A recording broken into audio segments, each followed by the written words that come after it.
What the scratch and sniff happened, man? The Democrat Party has been the pro-slavery party, the pro-segregation party, the anti-civil rights party, but the majority of the black community votes Democrat. Now, some will say it's because Martin Luther King gave his endorsement to Democrat John F. Kennedy.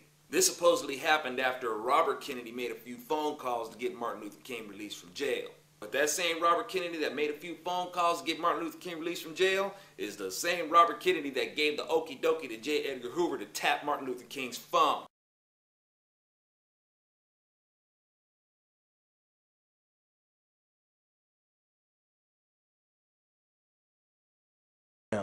Trying to remind us how much greater they are. We'll show them. Well, Lee had a "we'll show them" kind of strain through him. It was about as wide as his backbone. Resentment became the destiny of the Republican Party. There's not enough troops in the Army to force the Southern people to break down segregation and admit the Negro race into our theaters, into our swimming pools. I probably would have never even gotten into politics if it weren't Strom Thurmonds. They didn't like Martin Luther King. Know why? Because he was a Republican. On the eve of the convention, 40,000 people, half of them Negroes, demonstrate against Goldwater in the largest civil rights demonstration since the March on Washington last summer.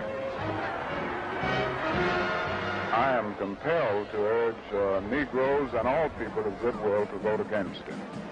His election would be a tragedy and certainly suicidal almost for the nation and the world. I will never vote for a public accommodations clause in any civil rights bill because I think it's unconstitutional. I think it tampers with the rights of assembly, the freedom of speech, freedom of religion, and the freedom of property.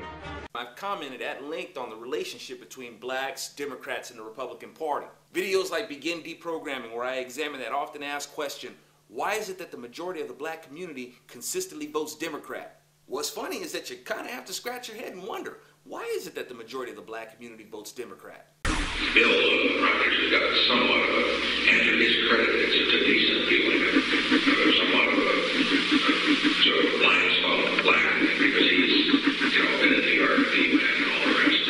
He says, well, they're coming along, and then after all, they're going to strengthen our country in the end, because they're strong physically, and some of them are smart and so forth. So my own view is that I think he's right if you're talking in terms of 500 years. I don't think it's wrong in terms of 50 years.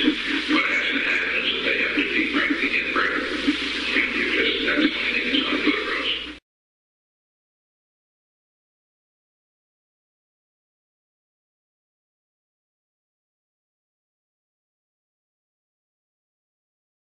Here's how I would approach that issue as a statistician or a political scientist, or no, as a psychologist, which I'm not, is how abstract you handle the race thing. In other words, you start out, and now y'all aren't quoting me on this. All right, I won't hear it. You start out in 1954 by saying nigger, nigger, nigger. By 1968, you can't say nigger. That hurts you, backfires. So you say stuff like forced busing, states' rights, and all that stuff. And you're getting so abstract now. You're talking about cutting taxes, and all of these things you're talking about are totally economic things. And the byproduct of them is blacks get hurt worse than whites.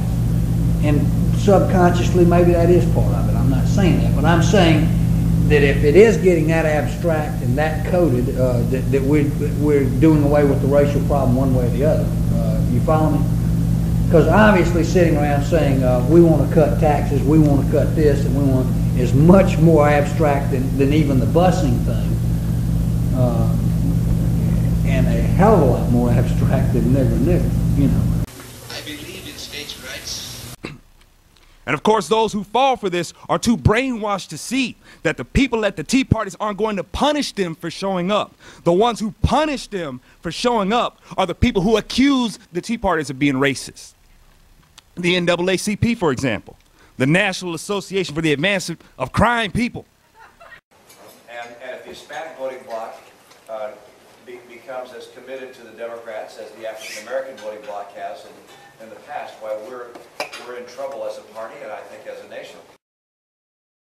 There was a brief moment when it was thought that white conservatives could count on us to help promote the ideas that we have in common with Tea Party folk, because those on the left couldn't call us racist.